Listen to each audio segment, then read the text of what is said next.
Another day, another controller review. Because am I truly running a massively successful YouTube channel if I'm not chasing what works?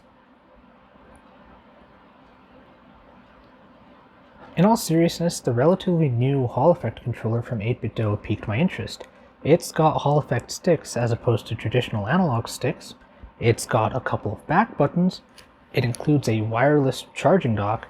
And most importantly, it has all of this while undercutting the competition in the PC controller space. What's the catch? Is there a catch? Let's find out in my review of the 8BitDo Ultimate 2.4 GHz Hall controller. Despite the name being long-winded, it accurately describes what the controller is. It's from 8BitDo, it's their uppermost tier of controllers, it mostly connects via 2.4 GHz, and it uses Hall effect joysticks. Before I get into this controller specifically, I want to briefly talk about why Hall effect's joysticks are so important. For those who don't know, traditional controllers use analog sticks which rely on a potentiometer or a sensor with a resistive track that essentially determines the position of the joystick by the amount of resistance. As this joystick gets used over and over again, the potentiometer will wear out due to repeated mechanical motions on that track and will eventually result in inaccurate measurements and the common phenomenon known as stick drift, where the input of your stick doesn't match the movement in your game. Stick drift has become a major and common problem in the industry, growing to the size of class action lawsuits against one of the big three and forcing them to introduce a repair program. Hall effect joysticks should in theory last much longer and avoid stick drift entirely because there is no longer a sliding part that can wear out. Instead, Hall effect joysticks rely on a magnetic field to measure the voltage difference. This phenomenon doesn't rely on components that have to make repeated physical contact with each other and should therefore last much longer.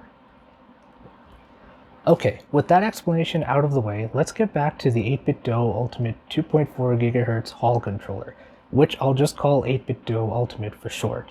The outside of its box is pretty descriptive, but I do want to draw attention to the Hall icon on the box in case you're shopping for this controller in a physical store.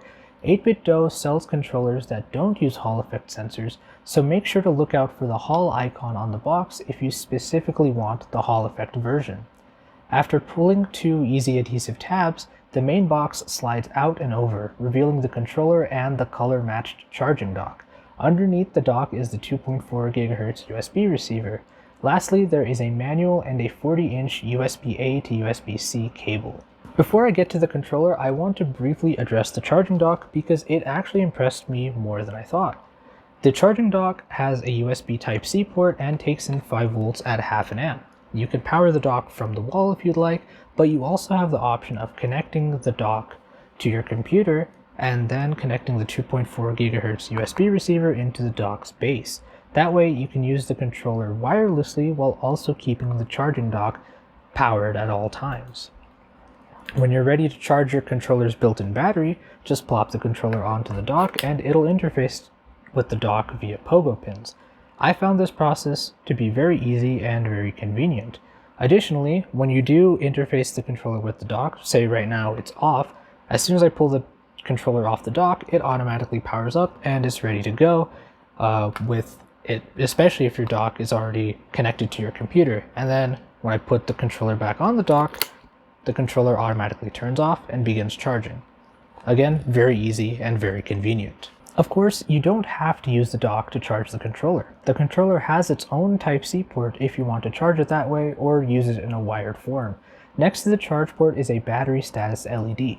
The front of the controller has an Xbox style layout, though there are a couple extras as well. There is a profile switching button to switch between the 3 onboard profiles of the controller, and there is a star button that is a turbo button by default, though it and all of the buttons can be customized using 8BitDo software, which I'll get to shortly. Finally, on the back of the controller are 2 customizable back buttons and a switch to toggle the controller between X input and D input modes.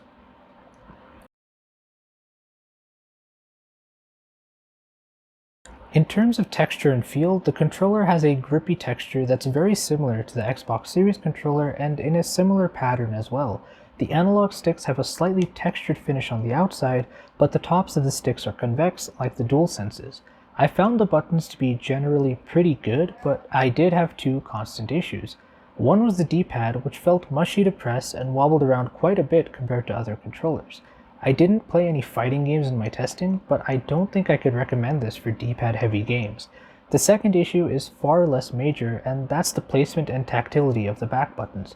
Don't get me wrong, I love having back buttons on controllers. I use the back button attachment on my DualShock 4 all the time. However, the back buttons on the 8BitDo controller felt far too easy to press even when casually holding the controller. As I mentioned earlier, the back buttons are customizable and don't do anything out of the box, so you can completely ignore them if you'd like, but as someone who takes advantage of back buttons when they're available, I felt that these were a little too easy to accidentally press. In terms of weight, the 8BitDo controller is one of the lighter controllers in my test suite, coming in at 235 grams. I generally appreciated the lighter weight, but I find this parameter to be personal preference. Let's talk connectivity on the 8BitDo controller. 8BitDo advertises that the controller can connect to Windows, Android, Raspberry Pi, SteamOS, macOS, and iOS. That's quite a lot of devices, though it is worth noting that almost all of these methods will require the 2.4 GHz dongle. While the controller is capable of Bluetooth, it's only for D-input mode, which you get to by using the switch on the back and only on Android and iOS. I managed to connect to my Windows computer over Bluetooth, but the controller didn't do anything. So in other words, in order to use this controller on Windows, I needed to have the controller in X input mode and connected to the dongle. Truth be told, this isn't a big deal, but I did want to make it clear that this controller is primarily a 2.4 GHz controller and not a Bluetooth controller like the DualSense and Xbox controllers can be. If you want to use the controller wirelessly on Steam Deck, you'll have to use the dongle. What about PlayStation 3 compatibility? But PlayStation 3, who's gonna connect this to a PlayStation 3? Well, me maybe. Well, for one, 8BitDo doesn't advertise PS3 compatibility, and two, it doesn't work. Like, the PS3 gives an unknown device warning when you connect this guy to it. Cool, thanks. Okay, that's a little weird. Xbox compatibility? No, it doesn't work at all on Xbox Series X. I tried it in both wired and wireless modes, and it didn't work at all. Who are you? Cool, anyway? Thanks again.